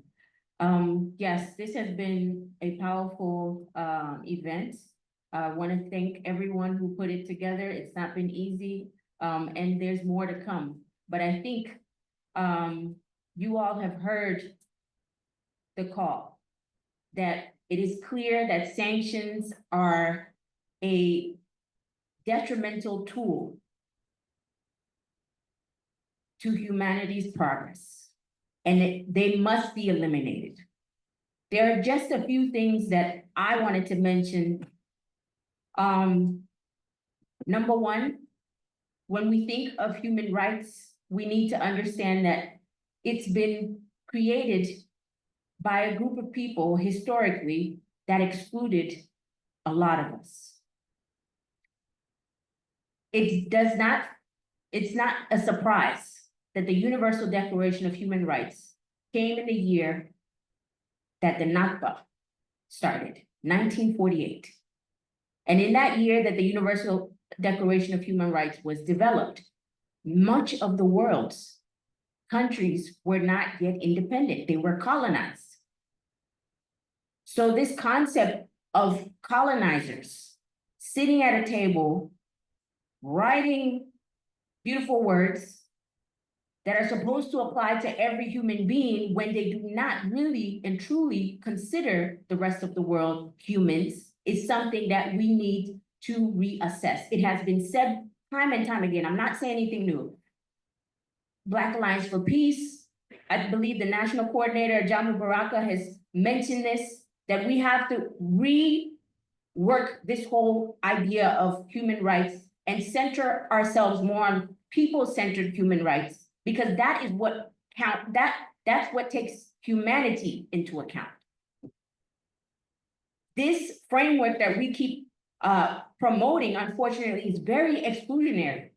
We've seen what has played out with this genocide. We've seen what has played out with all these sanctions from Nicaragua, Cuba, Venezuela, all the countries that are sanctioned, Zimbabwe, Haiti, everybody goes to the UN to demand that sanctions end.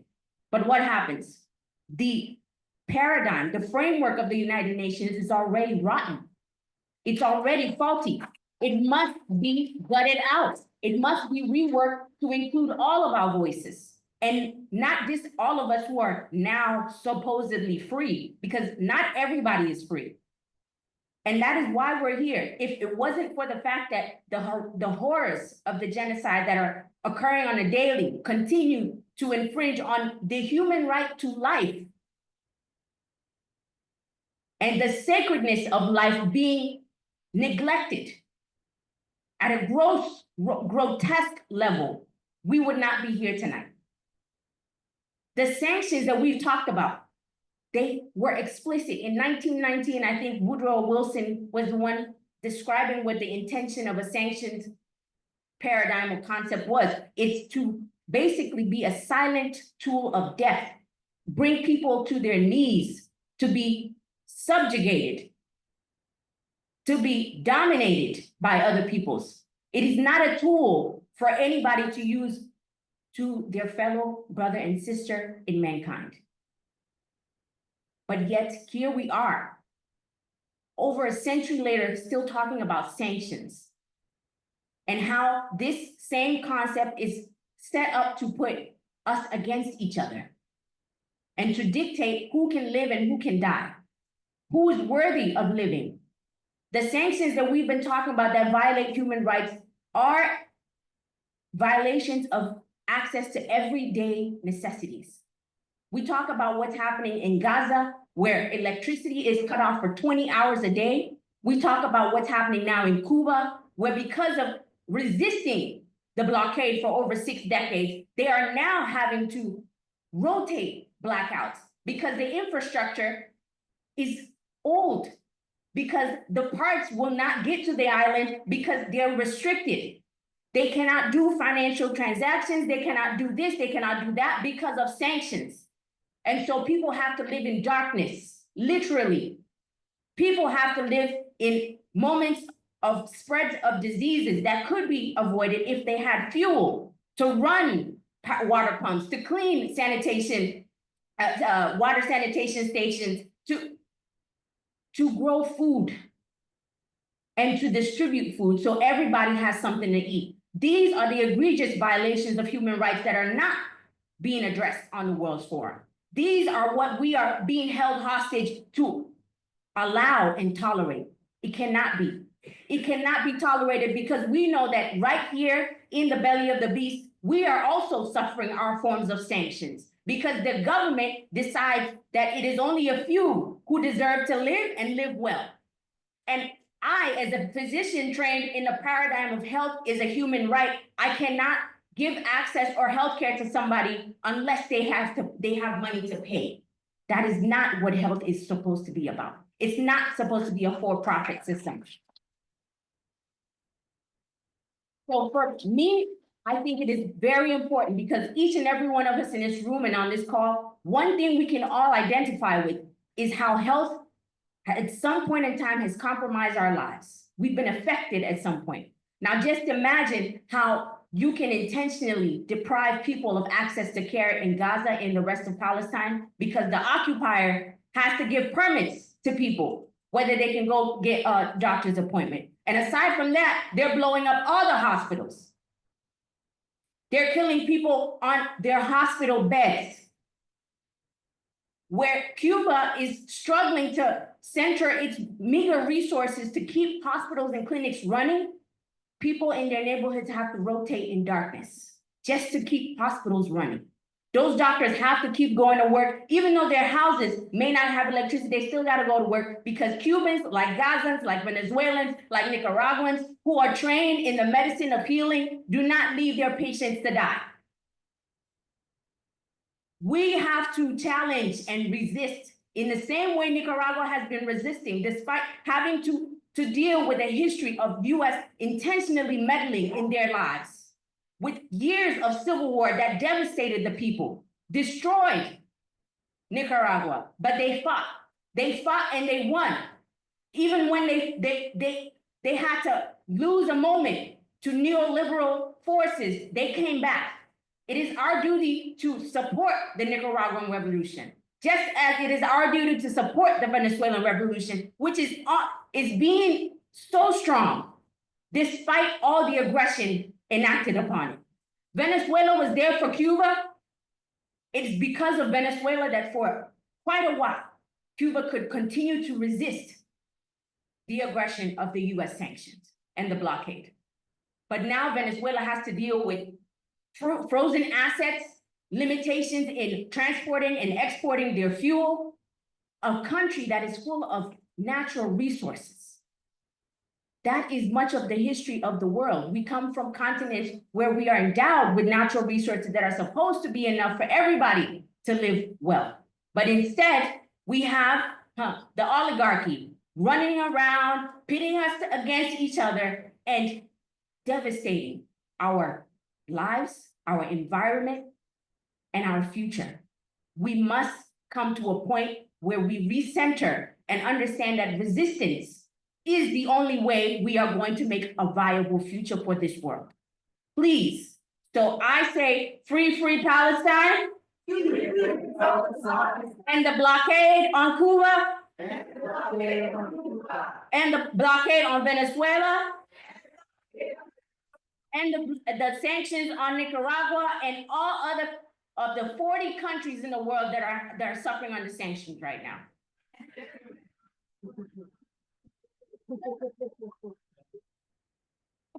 Viva la revolución, hasta la victoria siempre.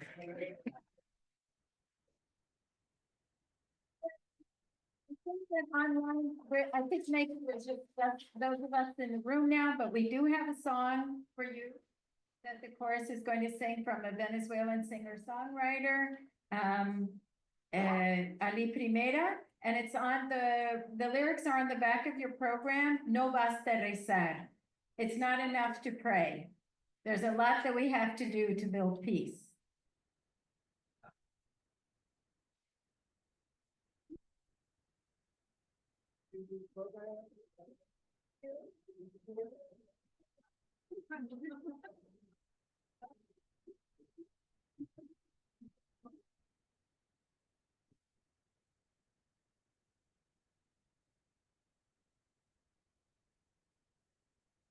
Microphones are working, but this last song we want to share with everybody is an invitation to organize, to go out, to speak out. Because sometimes we just stay sitting down and praying for the world to change, but praying is not enough, and that is what this song is. Something more to do beyond.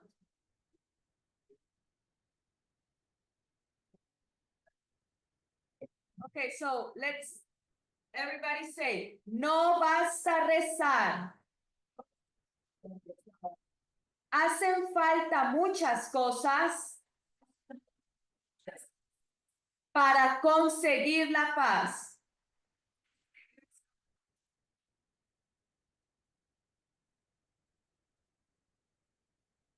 no, no, no basta rezar. Hacen falta muchas cosas para conseguir la paz. Everybody, no, no, no basta rezar. Hacen falta muchas cosas para conseguir la paz. Y rezan de buena fe, y rezan de corazón, pero también reza el piloto cuando montan el avión para ir a bombardear a los niños del Irak, para ir a bombardear a los niños del Irak.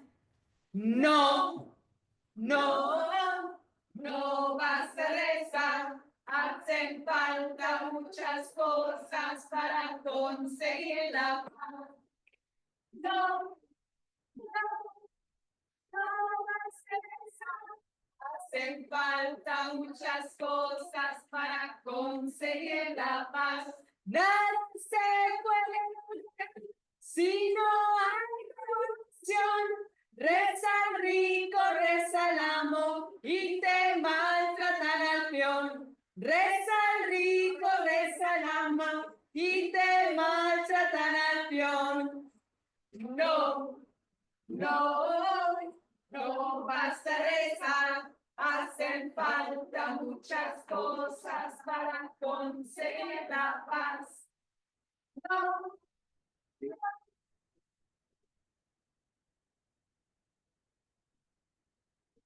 Cosas, conseguir la paz. En el mundo no habrá paz mientras haya explotación del hombre por el hombre y exista desigualdad. Del hombre por el hombre y exista desigualdad. No, no, no basta rezar.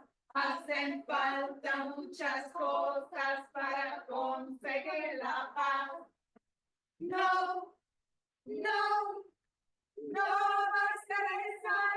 Hacen falta muchas cosas para conseguir la paz.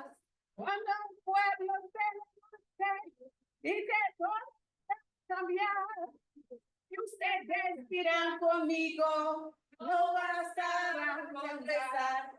Ustedes dirán conmigo, no bastaba con rezar. No, no, no basta rezar. Hacen falta muchas cosas para conseguir la paz. No, no, no basta rezar. Hacen falta muchas cosas para conseguir la paz. No, no, no basta rezar. Gracias.